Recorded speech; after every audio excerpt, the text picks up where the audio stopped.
আসসালামু আলাইকুম ম্যাডাম। ওয়ালাইকুম সালাম। কেমন আছো হাবিব? আল্লাহর রহমতে ভালো, আপনি কেমন আছেন? আলহামদুলিল্লাহ, আমিও ভালো আছি।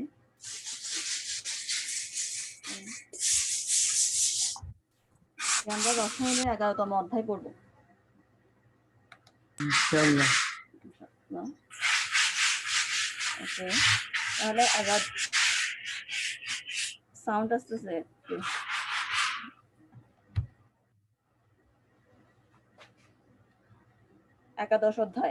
একাদশ অধ্যায়টা হলো খনিজ সম্পদের উপর।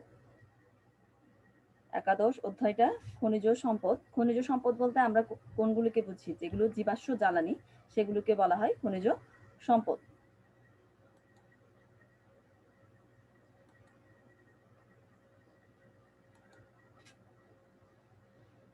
স্ক্রিন দেখতে পাচ্ছ? ইয়েস ম্যাডাম, দেখতে পাচ্ছি। ওকে, তাহলে আমরা যে বিষয়টা পড়বো সেটা হলো জীবাশ্ম জ্বালানি। জীবাশ্ম জ্বালানিটা কি? আমরা জানি অনেক প্রাচীনকাল থেকে উদ্ভিদ আর প্রাণীর মৃত দেহের যে ধ্বংসাবশেষ মাটির নিচে পাওয়া গেছে তাকে আমরা কি বলি? জীবাশ্ম বলি। উদ্ভিদ আর প্রাণীর মৃত দেহের যে ধ্বংসাবশেষ আমরা মাটির নিচ থেকে পাই সেটাই হলো জীবাশ্ম। তবে এটা শত শত মিলিয়ন বছর আগের উদ্ভিদ ও প্রাণীর ধ্বংসাবশেষ আমরা জীবাশ্ম রূপে পেয়ে থাকি। যেমন কিছু জীবাশ্ম জ্বালানির নাম কি জানো? জীবাশ্ম জ্বালানি কোনগুলোকে বলা হয়? জীবাশ্ম জ্বালানি বলো। সাউন্ড আসতেছে ওখান থেকে একটু দেখো। আমরা জানি উদ্ভিদ আর প্রাণীর মৃত দেহে যে ধ্বংসাবশেষ মাটির নিচে পাওয়া গেছে সেগুলো হলো জীবাশ্ম জ্বালানি। এগুলো শত শত মিলিয়ন বছর আগে কিন্তু এগুলোকে পাওয়া গেছে। আমরা জীবাশ্ম জ্বালানি হিসেবে যেগুলোকে আমরা পরিচিত যেগুলোর সাথে, সেগুলো হলো কয়লা, প্রাকৃতিক গ্যাস, পেট্রোলিয়াম। এগুলোকে আমরা কি হিসেবে জানি? জীবাশ্ম জ্বালানি বা ফসিল ফিউল হিসেবে আমরা এগুলোকে জানি। তাহলে জীবাশ্ম জ্বালানি কোনগুলো?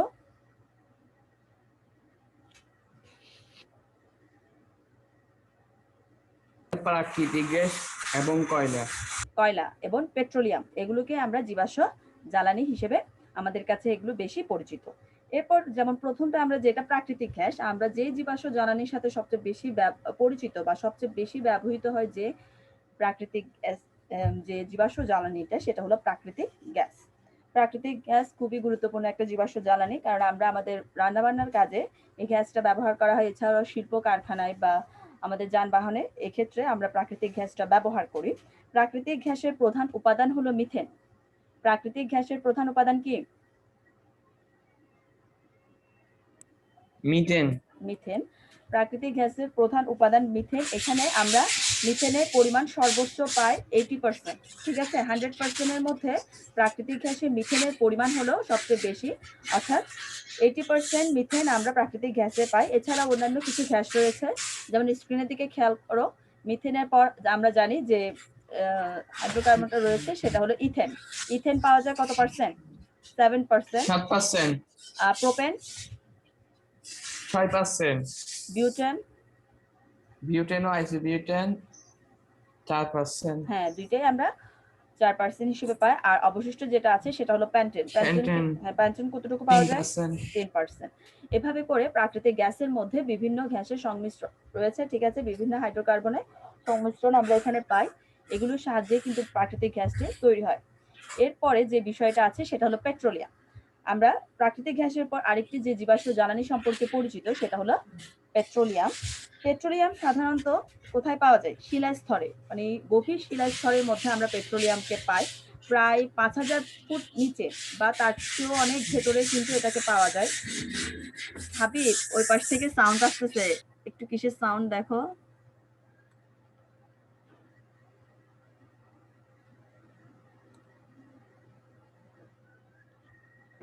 হ্যাঁ,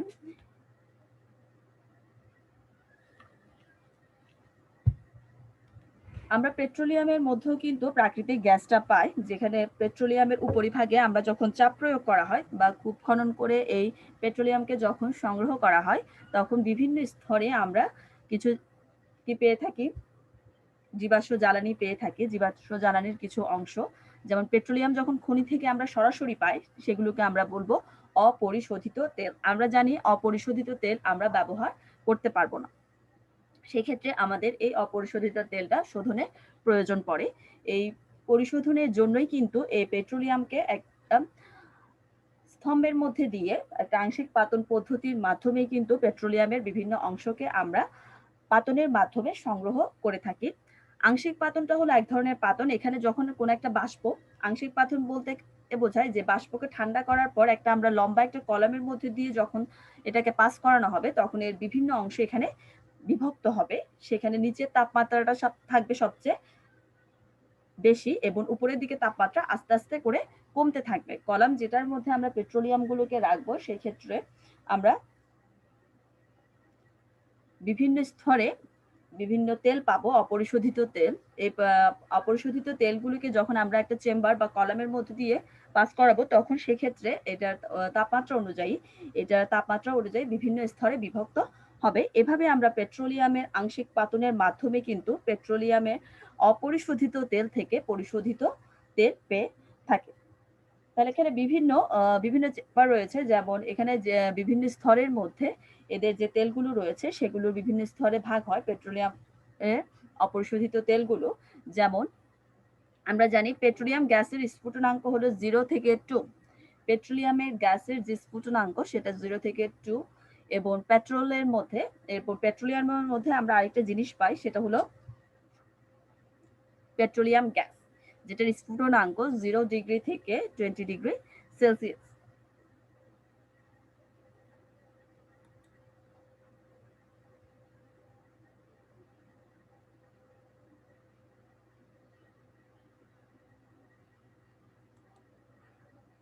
হাবিব, তুমি কি আমাকে শুনতে পাচ্ছ?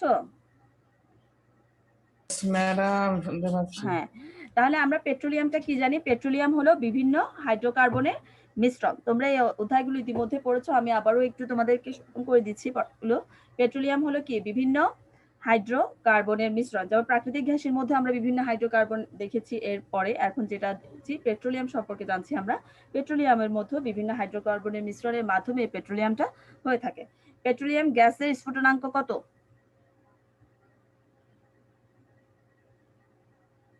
পেট্রোলিয়াম গ্যাসের স্ফুটনাঙ্ক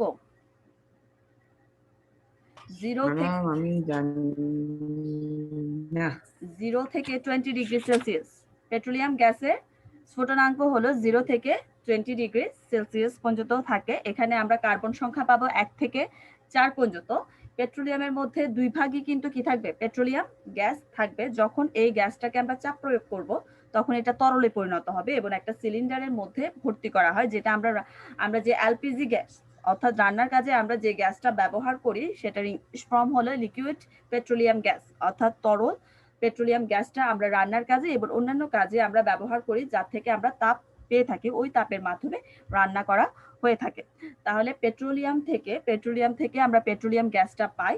এখানে স্ফুটনাঙ্ক থাকে এর একটা নির্দিষ্ট এবং কার্বন সংখ্যা 1 থেকে 4 পর্যন্ত। একে তরল করে একে চাপ প্রয়োগের মাধ্যমে তরল করা হয় এবং সিলিন্ডারে ভর্তি করে এটিকে আমরা আমাদের কাজে ব্যবহার করে থাকি। এরপর হলো পেট্রোল। পেট্রোলিয়াম থেকে আংশিক পাতন যখন করা হবে আরো একটি জিনিস পাওয়া যাবে, সেটা হলো পেট্রোল, যা বিভিন্ন যানবাহনের জ্বালানি হিসেবে এই পেট্রোলটা পাওয়া যায়। পেট্রোলের আরেকটি নাম হলো গ্যাসোলিন। পেট্রোলের আরেকটা নাম কি বললাম?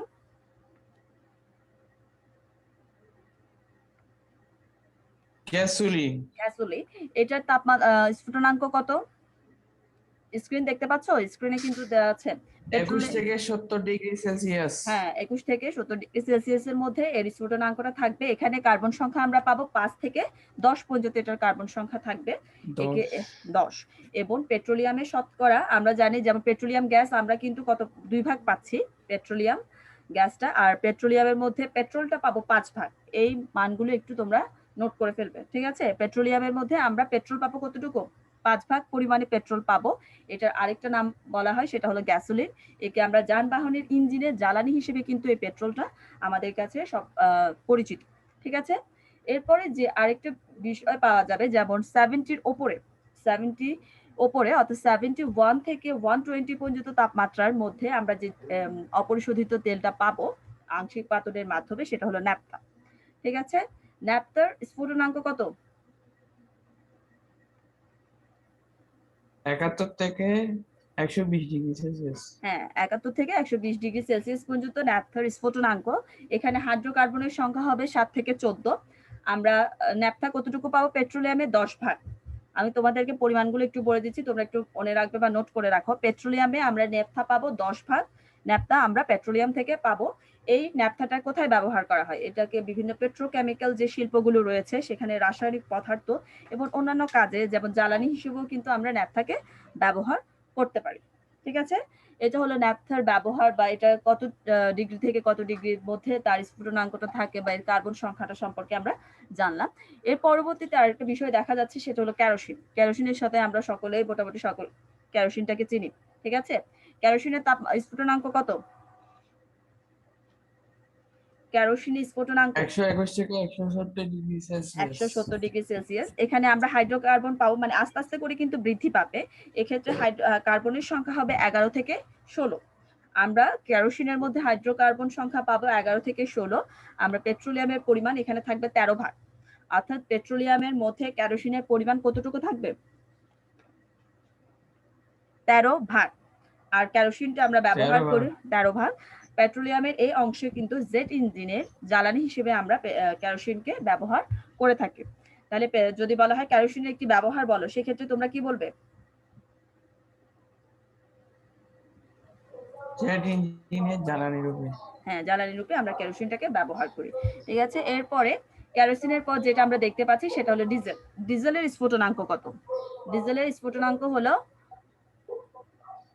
171 থেকে 270। 171 থেকে 270 ডিগ্রি সেলসিয়াস পর্যন্ত আমরা ডিজেলের স্ফুটনাঙ্ককে পাবো। সেখানেও কার্বনের সংখ্যা অনেক বেশি থাকবে, প্রায় 17 থেকে 20 পর্যন্ত। আমরা ডিজেলের মধ্যে কার্বন সংখ্যা কত পাবো? 17 থেকে 20 পর্যন্ত কার্বন সংখ্যা পাওয়া যাবে। এই ডিজেলের কাজ হলো, ডিজেলকেও কিন্তু আমরা যানবাহনের জ্বালানি হিসেবে ব্যবহার করি, পাশাপাশি একে পিচ্ছিলকারক পদার্থ অর্থাৎ স্লিপি কোনো পদার্থ হিসেবে বা দ্রাবক হিসেবে ডিজেলকে ব্যবহার করা যায়। ঠিক আছে, তাহলে ডিজেলের স্ফুটনাঙ্ক কত বললাম একটু আবার বলো। 121 থেকে 170 ডিগ্রি সেলসিয়াস। ডিজেল 171 থেকে 171 থেকে 270 ডিগ্রি। হ্যাঁ 270 ডিগ্রি সেলসিয়াস। একে আমরা পিচ্ছিল কারক পদার্থ বা দ্রাবক হিসেবে ডিজেলকে ব্যবহার করে থাকেন। ঠিক আছে, এরপরে যে জিনিসটা আমরা পাই পেট্রোলিয়ামের আংশিক পাতন পদ্ধতি থেকে সেটা হলো প্যারাফিন মোম। আমরা যে অপরিশোধিত যে অংশগুলো রয়েছে সেগুলো আংশিক পাতনের মাধ্যমে শোধন করার পর যে অংশটা পাই সেটা হলো প্যারাফিন মোম। প্যারাফিন মোমের স্ফুটনাঙ্ক হলো 271, অর্থাৎ 271 থেকে আমরা 340 ডিগ্রি সেলসিয়াস তাপমাত্রায় প্যারাফিন মোমটাকে পাবো। এখানে হাইড্রোকার্বনের সংখ্যাও অনেকটা বেশি পাওয়া যায়, 20 থেকে 30 পর্যন্ত আমরা কার্বন সংখ্যা বিশিষ্ট প্যারাফিন মোমকে পাবো। প্যারাফিন মোমটা ব্যবহার করা হয় মূলত ভ্যাসলিন। প্যারাফিন মোম আমরা কি তৈরিতে ব্যবহার করি? ভ্যাসলিন এবং টয়লেট্রিজ যেগুলো রয়েছে, টয়লেটে ব্যবহার করা হয় সেই জিনিসগুলো আমরা প্যারাফিন মোম থেকে তৈরি করে থাকি। ঠিক আছে, এরপরে যে বিষয়টা আছে সেটা হলো পিচ। পিচটা কি? আমরা তো জানি রাস্তার মধ্যে পিচ দেওয়া হয়। সেই পিচটা রাস্তা তৈরিতে যে পিচটা ব্যবহার করা হয় সেটা কিন্তু মূলত কিসের অংশ? পেট্রোলিয়ামের অংশ, যেটা আমরা 340 ডিগ্রি সেলসিয়াস তাপমাত্রায় অর্থাৎ 340 ডিগ্রি সেলসিয়াস তাপমাত্রায় আমরা এই পিচকে পেয়ে থাকি। এখানে হাইড্রোকার্বনের সংখ্যা অনেকটাই বেশি হয়, 30-এর ওপরে প্রায়। আমরা পিচের হাইড্রোকার্বনের সংখ্যা কত পাবো? 30-এর ওপরে, যার কারণে একে গলিয়ে আমরা পিচ যখন ব্যবহার করা হয় সেটাকে মেল্ট করেই কিন্তু রাস্তায় পিচ হিসেবে একে ব্যবহার করা হয়। তাহলে তোমরা পেট্রোলিয়ামের বিভিন্ন অংশ এবং যে তার বিভিন্ন অংশ পায় সেগুলো সম্পর্কে মোটামুটি তোমাদের ধারণা হয়েছে।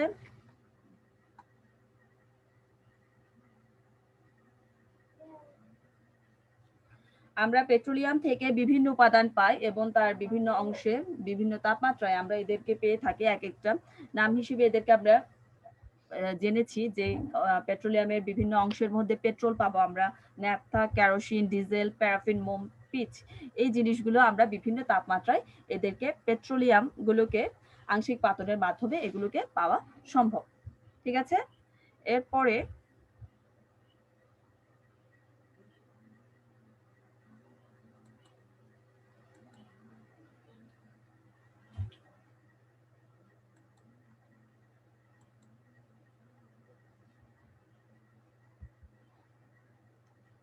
স্ক্রিন দেখতে পাচ্ছ? Yes madam. হ্যাঁ, হাইড্রোকার্বন কি জানো? হাইড্রোকার্বন কি? হাইড্রোজেন এবং কার্বনের সমন্বয়ে গঠিত যৌগকে হাইড্রোকার্বন। হ্যাঁ, একদম ইজি একটা। আমরা দেখছি নাম থেকেই আমরা বলতে পারছি যে হাইড্রোজেন এবং কার্বনের সমন্বয়ে আমরা যে যৌগগুলোকে পাবো সেগুলোকে হাইড্রোকার্বন বলা হবে। সেখানে কার্বন আর হাইড্রোজেন ব্যতীত আমরা কোনো মৌল সেখানে পাবো না। হাইড্রোকার্বন কয় প্রকার? হাইড্রোকার্বন মূলত কয় প্রকার? 2 প্রকার। হাইড্রোকার্বন হলো মূলত 2 প্রকার। একটা হলো অ্যালিফ্যাটিক হাইড্রোকার্বন এবং আরেকটি হলো অ্যারোম্যাটিক হাইড্রোকার্বন। হাইড্রোকার্বনের আমরা 2টা ক্লাসিফিকেশন পাই। একটা হলো অ্যালিফ্যাটিক হাইড্রোকার্বন এবং আরেকটি হলো অ্যারোম্যাটিক হাইড্রোকার্বন। এর মধ্যে অ্যালিফ্যাটিক হাইড্রোকার্বন যেটা রয়েছে সেটাকে আবার 2 ভাগে ভাগ করা হয়। অ্যালিফ্যাটিক কথাটির অর্থ কি আমরা জানি? অ্যালিফ্যাটিক কথাটির অর্থ কি? চর্বিজাত। চর্বিজাত। অর্থাৎ প্রাণীর চর্বি থেকে যে হাইড্রোকার্বন গুলো আমরা পাবো সেগুলোকেই মূলত বলা হচ্ছে অ্যালিফ্যাটিক হাইড্রোকার্বন। এই অ্যালিফ্যাটিক হাইড্রোকার্বনটাকে আবার 2 ভাগে ভাগ করা হয়েছে। একটা হলো মুক্ত শিকল হাইড্রোকার্বন আর একটা হলো বদ্ধ শিকল হাইড্রোকার্বন। অ্যালিফ্যাটিক হাইড্রোকার্বনকে কয় ভাগে ভাগ করা হয়েছে? 2 ভাগে। 2 ভাগে। কি কি? মুক্ত শিকল হাইড্রোকার্বন, বদ্ধ শিকল হাইড্রোকার্বন। এখানে মুক্ত শিকল হাইড্রোকার্বন কোনগুলোকে বলবো? মুক্ত শিকল বলতে এরা বোঝা যাচ্ছে যে এদের হাইড্রোকার্বনে কার্বন শিকলগুলো কি থাকবে? এরা কি মুক্ত অবস্থায় থাকবে নাকি যুক্ত? আমরা মুক্ত শিকল হাইড্রোকার্বনে কার্বন শিকলটা কিভাবে দেখতে পাবো? মুক্ত। মুক্ত অবস্থায় থাকবে। এই কারণে আমরা এগুলোকে মুক্ত শিকল হাইড্রোকার্বন বলবো। যেমন বিউটেন। আমরা বিউটেনের যখন লিখতে যাব তখন বিউটেনের সংকেতটা কি জানা আছে? কিভাবে লিখতে হবে বিউটেন? বিউটেনটা যদি লিখতে বলা হয় আমাদের শিকল আকারে তখন আমরা কিভাবে লিখবো? CH3 bond CH2 bond CH2 bond CH3। অর্থাৎ এটা সরলভাবে আমরা এই সংকেতগুলো দিয়ে আমরা মুক্ত শিকল হাইড্রোকার্বন অর্থাৎ বিউটেনকে আমরা লিখব। ঠিক আছে? এছাড়া মুক্ত শিকল হাইড্রোকার্বনকে কিন্তু আবারও 2 ভাগে ভাগ করা যায়। দেখছো ক্লাসিফিকেশন গুলো কিন্তু একটা থেকে আরো বিভিন্ন ভাগে ভাগ করা হচ্ছে। যেমন মুক্ত শিকল হাইড্রোকার্বনকে আমরা দেখতে পাচ্ছি কয় ভাগে ভাগ করা হয়েছে? স্ক্রিনে কি দেখতে পাচ্ছ? মুক্ত শিকলের ক্লাসিফিকেশনটা এখানে তো দেখতে পাচ্ছ?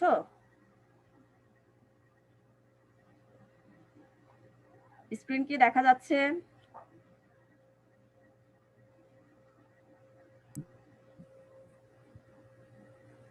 হাইড্রোকার্বনের কোন স্ক্রিন দেখতে পাচ্ছ? না ম্যাডাম, দেখা যাচ্ছে না। দেখা যাচ্ছে না?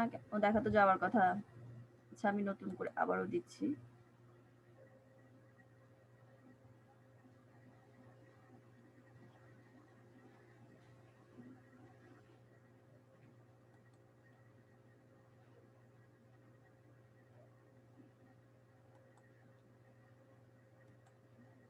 এখন দেখতে পাচ্ছ?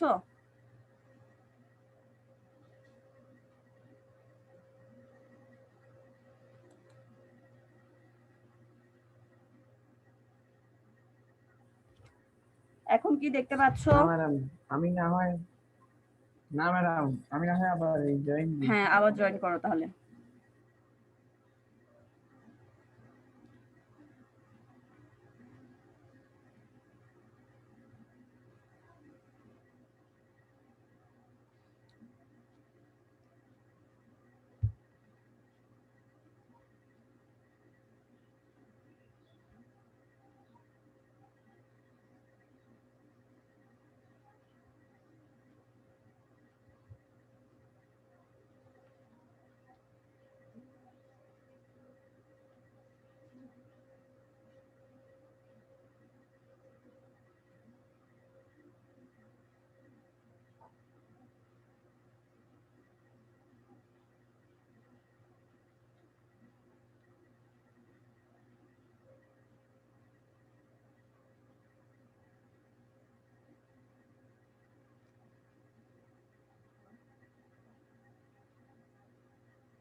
মুক্ত শিকল হাইড্রোকার্বনকে আবার দুইটা ভাগে ভাগ করা হয়েছে, একটা হলো সম্পৃক্ত মুক্ত শিকল হাইড্রোকার্বন ও অসম্পৃক্ত মুক্ত শিকল হাইড্রোকার্বন।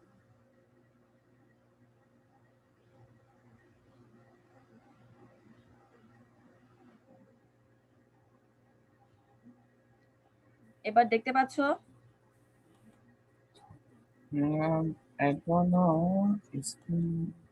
খেয়াল করো, নাই এখনো আসেনি, এখন দেখতে পাচ্ছ? আচ্ছা ওকে, তাহলে এখন আমরা হাইড্রোকার্বন সম্পর্কে পড়ছিলাম, যে হাইড্রোকার্বনকে দুইটা ভাগে ভাগ করা হয়, একটা অ্যালিফ্যাটিক হাইড্রোকার্বন এবং আরেকটি হলো অ্যারোমেটিক হাইড্রোকার্বন। তার মধ্যে আমরা অ্যালিফ্যাটিক হাইড্রোকার্বন সম্পর্কে আলোচনা করছি।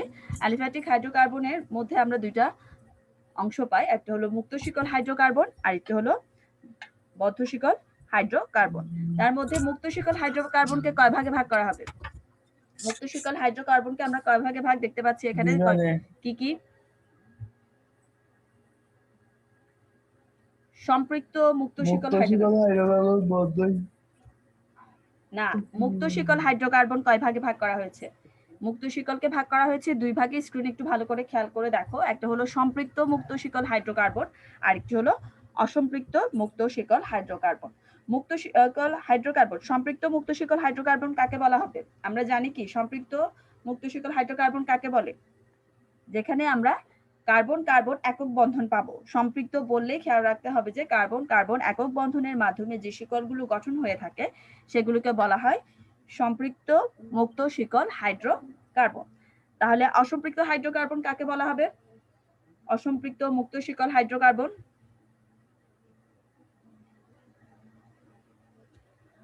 অসম্পৃক্ত হাইড্রোকার্বন একক বন্ধন থাকলে সেটা হলো সম্পৃক্ত থাকবে। কার্বন কার্বন দ্বিবন্ধন বা ত্রিবন্ধন আমরা যেখানে দেখতে পাবো সেটাকে আমরা অবশ্যই কি বলবো? অসম্পৃক্ত হাইড্রোকার্বন বলবো। আর সেক্ষেত্রে যদি এখানে মুক্ত কার্বনের প্রান্তগুলো যদি আমরা খোলা দেখতে পারি, অর্থাৎ কোনো সার্কেল বা বৃত্তের মধ্যে তারা আবদ্ধ না থাকে, মুক্তভাবে থাকে, সরলভাবে, সেক্ষেত্রে আমরা তাদেরকে বলবো অসম্পৃক্ত মুক্ত শিকল হাইড্রোকার্বন। যেমন আমরা অসম্পৃক্ত মুক্ত শিকল হাইড্রোকার্বন হিসেবে একটা উদাহরণ বলতে পারি, যেমন ইথাইন। ইথাইনের ক্ষেত্রে ইথাইনের সংকেতটা কিভাবে লিখতে হয় জানো? ইথাইনকে আমরা লিখি কিভাবে? CH triple bond CH। কি বললাম? ইথাইনের সংকেত আমরা কিভাবে ইথাইনকে লিখব? হ্যাঁ, এখানে আমরা দেখতে পাচ্ছি যে কার্বন শিকলের মধ্যে তিনটা বন্ধন দেখতে পাচ্ছি, যার কারণে এটাকে অসম্পৃক্ত মুক্ত শিকল হাইড্রোকার্বনে অন্তর্ভুক্ত করা হয়েছে। এরপরে যে বিষয়টা রয়েছে সেটা হলো বদ্ধ শিকল হাইড্রোকার্বন। কোনগুলোকে আমরা বদ্ধ শিকল হাইড্রোকার্বন বলবো? বদ্ধ শিকল বলতে আমরা মূলত বলেছি যে যে কার্বনগুলো পরস্পরের সাথে একটা কিসের মধ্যে থাকবে? রিং বা চক্র আকারে থাকবে। আমরা যে হাইড্রোকার্বনগুলোকে রিং বা বলয় বা চক্র আকারে দেখতে পাবো সেই হাইড্রোকার্বনগুলোকে আমরা বলবো বদ্ধ শিকল হাইড্রোকার্বন। এরা মূলত দেখবে এদের স্ট্রাকচারগুলো যখন দেখা হবে তখন দেখবো আমরা এরা কোনো একটা চক্রের মধ্যে আবদ্ধ আছে, অর্থাৎ এদের কার্বন প্রান্তগুলো পরস্পরের সাথে কি আছে? একটা চক্রের মধ্যে আবদ্ধ রয়েছে। সেক্ষেত্রে মুক্ত শিকলের মতো আমরা বদ্ধ শিকলও কিন্তু দুই ধরনের হাইড্রোকার্বন দেখতে পাবো, একটা হলো সম্পৃক্ত বদ্ধ শিকল হাইড্রোকার্বন এবং আরেকটি হলো অসম্পৃক্ত বদ্ধ শিকল হাইড্রোকার্বন। ঠিক আছে? সম্পৃক্ত বলতে যে হাইড্রোকার্বন গুলো অর্থাৎ চক্র আকারে থাকবে তাদের মধ্যে সিঙ্গেল বন্ড দেখতে পাবো। সিঙ্গেল বন্ড বিশিষ্ট চক্র আকারে আমরা যে সকল হাইড্রোকার্বনকে দেখতে পাবো তাদেরকে আমরা বলবো সম্পৃক্ত বদ্ধ শিকল হাইড্রোকার্বন। আর অসম্পৃক্ত বদ্ধ শিকল হাইড্রোকার্বন বলবো ওইগুলোকে যেগুলোর মধ্যে আমরা দ্বিবন্ধন মূলত আমরা এখানে দেখতে পাবো। যে কোনো বদ্ধ চক্র আকারে কোনো একটা হাইড্রোকার্বন যদি থাকে, সেখানে যদি দ্বিবন্ধনের উপস্থিতি দেখতে পারি আমরা, সেক্ষেত্রে আমরা তাকে বলবো অসম্পৃক্ত বদ্ধ শিকল হাইড্রোকার্বন। ঠিক আছে? তাহলে তোমরা যে হাইড্রোকার্বনের ক্লাসিফিকেশন গুলো সম্পর্কে তোমাদের ক্লিয়ার ধারণা হয়েছে? Yes, ওকে। এরপর অ্যারোমেটিক হাইড্রোকার্বন। অ্যারোমেটিক হাইড্রোকার্বন কি বলবো আমরা? অ্যারোমা শব্দের অর্থ কি? সুগন্ধিযুক্ত। সুগন্ধি, অর্থাৎ সুগন্ধিযুক্ত যে পাবো আমরা হাইড্রোকার্বন গুলো সেগুলোকে বলা হবে অ্যারোমেটিক হাইড্রোকার্বন। অ্যারোমা কিন্তু একটা গ্রিক শব্দ যেটা অ্যারোমেটিক শব্দ থেকে এসেছে। এখানে যে হাইড্রোকার্বন গুলো পাওয়া যায় সেগুলোতে আমরা কি পাবো? সুগন্ধ পাবো, যার কারণে এদেরকে অ্যারোমেটিক হাইড্রোকার্বনের অন্তর্ভুক্ত করা হয়েছে। যেমন বেনজিন, বেনজিন একটি অ্যারোমেটিক হাইড্রোকার্বন। বেনজিন কি? একটি অ্যারোমেটিক হাইড্রোকার্বন। আমরা অ্যারোমেটিক যৌগগুলোর মধ্যে সেখানে আমরা 5, 6 কিংবা 7 সদস্যের সমতলীয়, অর্থাৎ এরা একই তলে অবস্থান করবে, যার কারণে এদেরকে সমতলীয় যৌগ বলা হবে। এক্ষেত্রে আমরা কার্বন কার্বন একক বন্ধনও দেখতে পাবো, সঙ্গে কি দ্বিবন্ধনও থাকতে পারে। অ্যারোমেটিক হাইড্রোকার্বনের ক্ষেত্রে আমরা একক দ্বিবন্ধন উভয়ই দেখতে পাবো। তোমরা বেনজিনের স্ট্রাকচারটা একটু খেয়াল করো। বেনজিন তো মোটামুটি হয়তো সকলে আঁকতে পারো। দেখেছো বেনজিনের স্ট্রাকচারটা কিভাবে দেওয়া হয়েছে? এভাবে করে তোমরা বেনজিন আঁকবে। Yes madam. এরপরে ন্যাপথালিনটা যখন আঁকতে বলা হবে, সেক্ষেত্রে এটার সাথে যখন আরেকটি চক্র যুক্ত করে দেওয়া হবে এবং তার সাথে দুইটা বন্ধন দ্বিবন্ধন দেওয়া হবে, সেক্ষেত্রে সেটা ন্যাপথালিন হয়ে যাবে। ঠিক আছে, এখানে আমরা কয়টা কার্বন পাবো? আমরা অ্যারোমেটিক হাইড্রোকার্বনের বেনজিনের মধ্যে কয়টা কার্বন দেখতে পাবো? 3টা, 6টা। 6টা। আর হাইড্রোজেন? কার্বন 6টা। অর্থাৎ এটা হলো 6 সদস্য বিশিষ্ট একটা সমতলীয় যৌগ কার্বন হাইড্রোজেন। কার্বন হাইড্রোজেন বন্ধনের মাধ্যমে তারা একক এবং দ্বিবন্ধনের মাধ্যমে চক্র আকারে বেনজিন যৌগটা গঠন করবে। ঠিক আছে, এটা হলো বেনজিনের চিত্র। এরপরে যে বিষয়টা রয়েছে সেটা হলো সমগোত্রীয় শ্রেণী। সমগোত্রীয় শ্রেণী আমরা কোনগুলোকে বলবো? সমগোত্রীয় শ্রেণী বলতে যে সকল যৌগের কার্যকরী মূলক একই হবে, অর্থাৎ ভৌত রাসায়নিক ধর্মের মধ্যে আমরা মিল খুঁজে পাবো। যে সকল কার্যকরী মূলক রয়েছে তাদের মধ্যে আমরা ভৌত ও রাসায়নিক ধর্মের মিল খুঁজে পাবো, সেগুলোকে আমরা মূলত বলবো সমগোত্রীয় শ্রেণী। ঠিক আছে, মানে একই সমগোত্রীয় শ্রেণী। যেমন ধরো অ্যালকেন, অ্যালকেন, অ্যালকিন, অ্যালকাইন, এগুলো হলো সবগুলো কি সমগোত্রীয় শ্রেণী। তাহলে সমগোত্রীয় শ্রেণীর সকল যৌগকে আমরা একটা কমন একটা সংকেত দ্বারা প্রকাশ করব, সেটা হলো কি CnH2n+2, অর্থাৎ Cnটা আমরা নিচের দিকে লিখবো কার্বনে CnH2n+2। তাহলে সমগোত্রীয় শ্রেণীর সকল যৌগকে আমরা কোন সংকেত দ্বারা প্রকাশ করব?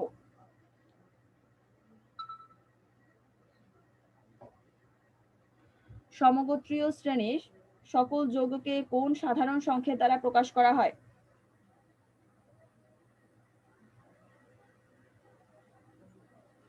CnH2n+2। শুনতে পেয়েছো কি বললাম?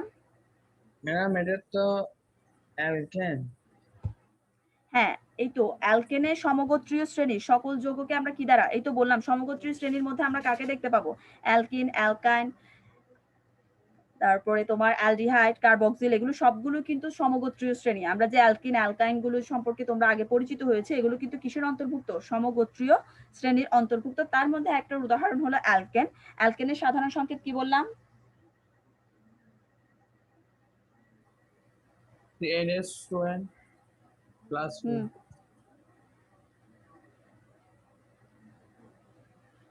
CnH2n+2। এখানে আমরা উদাহরণ হিসেবে বিথেন, ইথেন, প্রোপেন, বিউটেন, এগুলো হলো সবগুলো অ্যালকেন, অ্যালকেনের সংকেত এবং অ্যালকেনের বিভিন্ন নাম। এখানে ফার্স্টে আমাদের যে বিষয়টা আমরা পড়বো সম্পৃক্ত হাইড্রোকার্বনের মধ্যে, সেটা হলো অ্যালকেন। অ্যালকেন কাকে বলে সেটা কি জানো?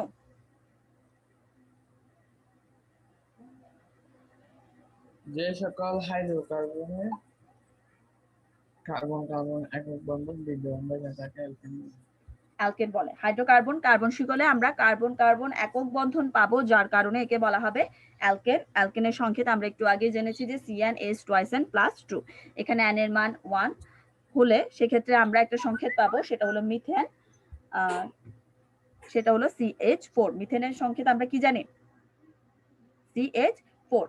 এখানে সেক্ষেত্রে অ্যালকেনের ক্ষেত্রে নামকরণটা কিভাবে করা হয়? অ্যালকেনের ক্ষেত্রে কার্বন সংখ্যার যখন শেষে আমরা জানি অ্যালকেনের নামে লাস্টে আমরা আছে ANE, ANE দ্বারা কিন্তু অ্যালকেনের নামকরণ করা হয়ে থাকে।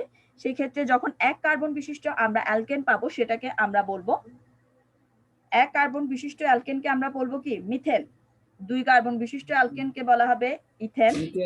হ্যাঁ, 3 কার্বন বিশিষ্ট অ্যালকেনকে কি বলবো? প্রোপেন। প্রোপেন। প্রোপেন। প্রোপেন। এরপরে 4 কার্বন বিশিষ্ট অ্যালকেনকে কি বলা হবে? 4 কার্বন বিশিষ্ট অ্যালকেনকে কি বলা হবে? বিউটেন। বিউটেন। ঠিক আছে, এরপরে এখান ক্ষেত্রে অ্যালকেন থেকে তাহলে আমরা কিভাবে আরেকটি জিনিস পাবো, সেটা হলো অ্যালকাইল মূলক। অ্যালকাইল মূলকের ANE যখন একটা হাইড্রোজেন এখান থেকে অপসারিত হয়ে যাবে, অর্থাৎ CnH +2 থেকে যখন একটা হাইড্রোজেন অপসারিত হয়ে CnH +1 হবে, সেক্ষেত্রে সেটা হয়ে যাবে কি অ্যালকাইল মূলক। অর্থাৎ সেই ক্ষেত্রে তখন আমরা AN টা বাদ দিয়ে সেখানে যখন YL যুক্ত হবে সেটা অ্যালকাইল মূলক হয়ে যাবে। তাহলে সেখান থেকে আমরা কি পাবো? মিথেন থেকে সেটার নামটা কি হয়ে যাবে? চেঞ্জ হয়ে মিথেন থেকে অ্যালকাইল গ্রুপ পেতে হলে সেক্ষেত্রে একটা হাইড্রোজেন যখন আমরা অপসারণ করব সেক্ষেত্রে এর নামটা কি হবে? নামকরণটা কিভাবে হবে?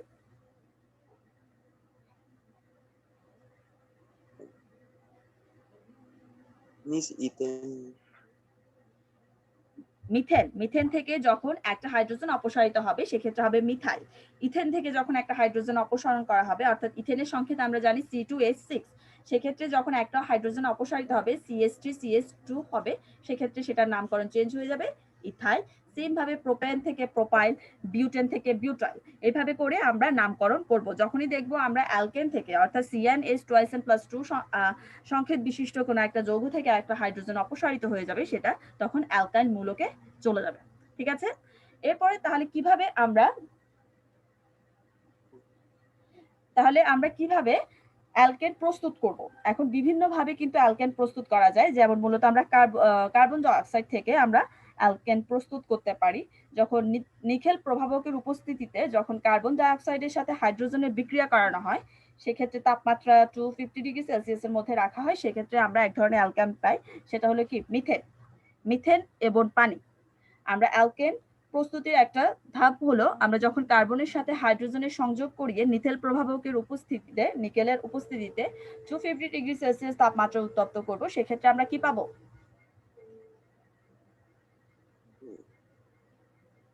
মিস মিথেন ও পানি। মিথেন ও পানি। এই ক্ষেত্রে এটা হলো অ্যালকেনের একটা প্রস্তুতি। অনেক সময় তোমাদের বলতে পারে যে অ্যালকেনের একটি বা দুইটা প্রস্তুতি লিখো, সেক্ষেত্রে তোমরা এই ধরনের বিক্রিয়া সহকারে একটু বর্ণনা দিয়ে বিক্রিয়াগুলো দিবে। এরপর আরেকটা তৈরি করা যায়, সেটা হলো অ্যালকিন ও অ্যালকাইন থেকে। আমরা অ্যালকিন এবং অ্যালকাইন থেকেও কিন্তু অ্যালকেন প্রস্তুত করতে পারি, সেক্ষেত্রেও কিন্তু আমরা প্রভাবক হিসেবে নিকেলটা ব্যবহার করব। সেখানে পৃথকভাবে মানে আলাদা আলাদাভাবে ইথিন এবং ইথাইনের সাথে আমরা হাইড্রোজেনের যখন সংযোগ করে সেক্ষেত্রে তাপমাত্রা তোমার 180 থেকে 200 ডিগ্রি সেলসিয়াস তাপমাত্রা যখন উত্তপ্ত করানো হবে, সেক্ষেত্রেও আমরা কি পাবো? এক ধরনের অ্যালকিন পাবো। যেহেতু ইথিন থেকে পাচ্ছি, সেক্ষেত্রে এটার নামকরণটা কিভাবে হবে?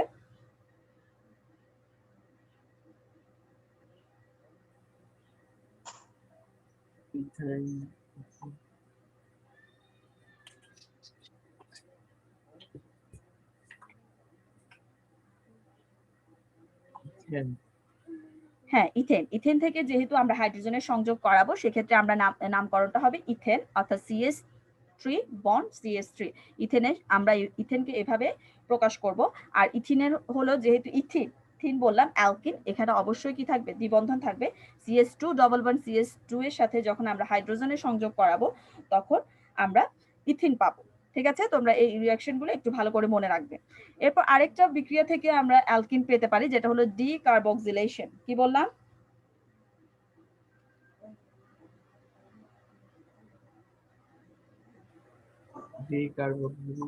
ডিকার্বক্সিলেশন। হ্যাঁ, ডিকার্বক্সিলেশন প্রক্রিয়াটা কি? এক্ষেত্রে আমাদের নিকেল প্রভাবকের পরিবর্তে আমরা প্রভাবক আরেকটা ব্যবহার করব, সেটা হলো ক্যালসিয়াম অক্সাইড প্রভাবক হিসেবে ব্যবহার করা হবে। সেক্ষেত্রে সোডিয়াম ইথানয়েড যেটাকে আমরা প্রকাশ করব CH3COONA। সোডিয়াম ইথানয়েডের সংকেত কি বললাম? CH3COONA। এটা হলো সোডিয়াম ইথানয়েড। এটার সাথে যখন আমরা সোডিয়াম হাইড্রোক্সাইড অর্থাৎ এক প্রকার ক্ষার সোডিয়াম হাইড্রোক্সাইডের সাথে রিঅ্যাকশনটা করানো হবে, উত্তপ্ত করা হবে, সেক্ষেত্রে আমরা কি পাবো? মিথেন পাবো। আমরা যেহেতু সোডিয়াম ইথানয়েড থেকে সোডিয়াম হাইড্রোক্সাইডের সাথে বিক্রিয়া করে আমরা মিথেন পাবো, সঙ্গে এখানে সোডিয়াম কার্বনেট উৎপন্ন হবে। মিথেনের পাশাপাশি কি উৎপন্ন হবে? Sodium carbonate. তোমরা কি সোডিয়াম কার্বনেটের সংকেতটা আমাকে একটু বলতে পারবে? Na2CO3। এটা হলো সোডিয়াম কার্বনেটের সংকেত। আর মিথেনের সংকেত আমরা ইতিমধ্যে পড়ে ফেলেছি যে CH4 দ্বারা আমরা মিথেনকে প্রকাশ করব। এগুলো হলো মূলত আমরা কিভাবে অ্যালকেন প্রস্তুত করব সেগুলোর বিভিন্ন ধাপ, তোমাদের কয়েকটা এই প্রস্তুতিগুলো তোমরা একটু ভালো করে দেখবে।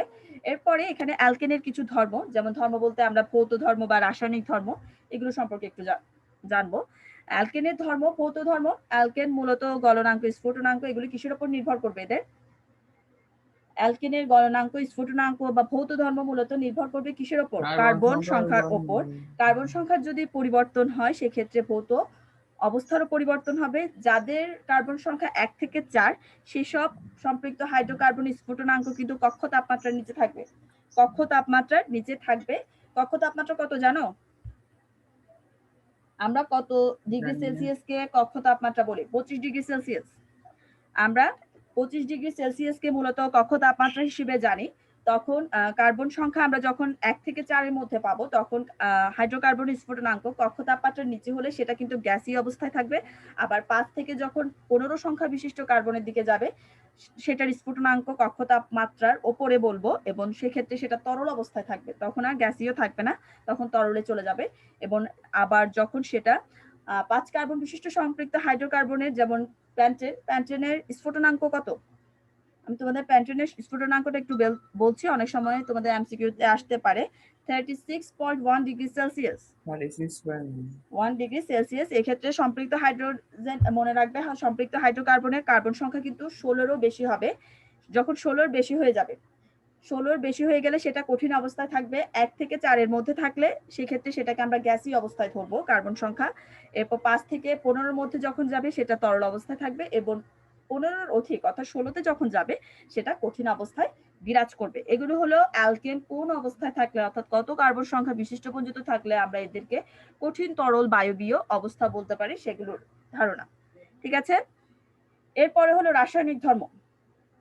কি বললাম? অ্যালকেনের রাসায়নিক ধর্ম। এক্ষেত্রে রাসায়নিক ধর্ম যেহেতু বলছি, অবশ্যই রিঅ্যাকশনের প্রয়োজন হবে। রিঅ্যাকশনের মাধ্যমেই কিন্তু রাসায়নিক অ্যালকেনের রাসায়নিক বিক্রিয়াগুলো আমরা জানতে পারবো। সেগুলো হলো, যেমন রাসায়নিক ধর্ম বলতে আমরা জানি, অনেক সময় খেয়াল রাখবে যে অ্যালকেন হলো একটা মোটামুটি নিষ্ক্রিয় একটা যৌগ, তবে সাধারণভাবে এরা কাদের সাথে বিক্রিয়া করে না। যেহেতু নিষ্ক্রিয় বলছি, সেক্ষেত্রে অ্যাসিড, ক্ষার, জারক, বিজারক এদের সাথে বিক্রিয়া করবে না। তারপরেও কিছু কিছু মৌলের সাথে এরা বিক্রিয়া করবে, যেমন ক্লোরিন। অ্যালকেন মূলত কার সাথে বিক্রিয়া করে? ক্লোরিনের সাথে বিক্রিয়া করবে। সেক্ষেত্রে ক্লোরিনের সাথে বিক্রিয়া। অ্যালকেনের সাথে যখন ক্লোরিনের বিক্রিয়া হবে সেক্ষেত্রে আমরা প্রভাবক হিসেবে দেখা যাবে যাকে, সেটা হলো অতি বেগুনি রশ্মি, অর্থাৎ আলট্রাভায়োলেট রে দ্বারা কিন্তু আমরা ক্লোরিনের সাথে অ্যালকেন গ্রুপে আমরা বিক্রিয়া করাবো। সেক্ষেত্রে আমরা কি পাবো? সেক্ষেত্রে আমরা আরো অন্য ধরনের অ্যালকেনটা পাবো, যেমন মিথেনের সাথে যখন ক্লোরিনের বিক্রিয়া করানো হবে, এই বিক্রিয়ার প্রসেসটা কিন্তু একটু লম্বা হয়ে থাকে, অর্থাৎ অনেকটা ধাপ সম্পূর্ণ করে, মোটামুটি 4টা ধাপে কিন্তু এই বিক্রিয়াটা সম্পূর্ণ হয়। মিথেনের সাথে প্রথমে যখন আমরা ক্লোরিনের বিক্রিয়া করাবো আলট্রাভায়োলেট রে এর উপস্থিতিতে, সেক্ষেত্রে আমরা ক্লোরোমিথেন পাবো। কি বললাম? ক্লোরোমিথেন, যেটা সংকেত হলো CH3Cl। ক্লোরোমিথেনের সংকেত কি বললাম?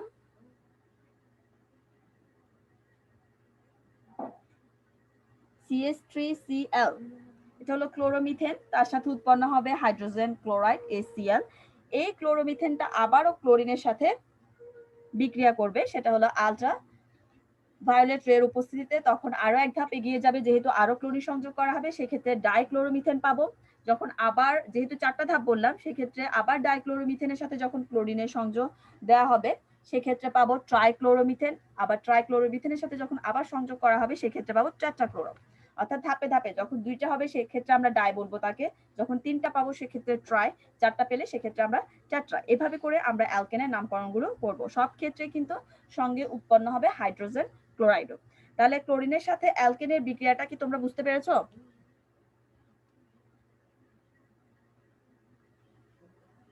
Yes, miss. ওকে, এরপরে আরেকটা বিক্রিয়া রয়েছে, সেটা হলো অক্সিজেনের সাথে দহন বিক্রিয়া। আমরা অ্যালকেনের অক্সিজেনের সাথে দহন বিক্রিয়াটা করব। সেক্ষেত্রে মিথেন যখন এক ধরনের অ্যালকিন যখন অক্সিজেনের সাথে বিক্রিয়া করানো হবে, সেক্ষেত্রে আমরা জানি মিথেনের সাথে অক্সিজেনের বিক্রিয়া মূলত যেটা তৈরি হবে সেটা হলো কার্বন ডাই অক্সাইড। কি বললাম? মিথেনের সাথে অক্সিজেনের বিক্রিয়া কি উৎপন্ন হবে? মিস কার্বন ডাইঅক্সাইড, পানি উৎপন্ন হবে, এবং এক্ষেত্রে কিছুটা তাপ উৎপন্ন হবে, যে তাপের সাহায্যে কিন্তু রান্না বান্না করা হয়ে থাকে। অর্থাৎ মিথেন, আমরা জানি মিথেন হলো এক ধরনের জীবাশ্ম জ্বালানি, প্রাকৃতিক গ্যাস আর কি। প্রাকৃতিক গ্যাসের মধ্যে যার পরিমাণটা সবচেয়ে বেশি পরিমাণে আমরা পাই সেটা হলো মিথেন। মিথেনের সাথে অক্সিজেনের বিক্রিয়ায় যেটা উৎপন্ন হবে, কার্বন ডাই অক্সাইড উৎপন্ন হবে, সঙ্গে পানি এবং তাপ উৎপন্ন হবে। এই তাপের থেকে কিন্তু রান্না বান্নার কাজটি হয়ে থাকে। ঠিক আছে, তাহলে আমরা আজকে মোটামুটি অ্যালকেন সম্পর্কে জানতে পারলাম এবং বিভিন্ন হাইড্রোকার্বনের ক্লাসিফিকেশন এবং জীবাশ্ম জ্বালানি, প্রাকৃতিক গ্যাস, এগুলো সম্পর্কে আমাদের সকলে জানা হয়েছে মোটামুটি। তোমাদের কি আর কোনো কোয়েশ্চেন রয়েছে এখানের মধ্যে? না নাই। ওকে, তাহলে ক্লাস আওয়ার শেষ মনে হয়। হ্যাঁ মিস, শেষ। ওকে, তাহলে আমরা আগামী ক্লাসে আমাদের বাকি যে অংশগুলো রয়েছে অধ্যায় 11 আমরা সেগুলো শেষ করব। তোমরা কালকে তোমাদের পরীক্ষাও রয়েছে, সৃজনশীল প্রশ্ন থাকবে এখান থেকে। আমরা মূলত এগুলোর আলোচনা শেষ করে সৃজনশীলগুলো নিয়ে আলোচনা করব। ঠিক আছে, ওকে, তাহলে সকলে ভালো থেকো, সুস্থ থেকো, আল্লাহ হাফেজ। আসসালামু আলাইকুম। ওয়ালাইকুম সালাম। আসসালামু আলাইকুম। ওয়ালাইকুম সালাম।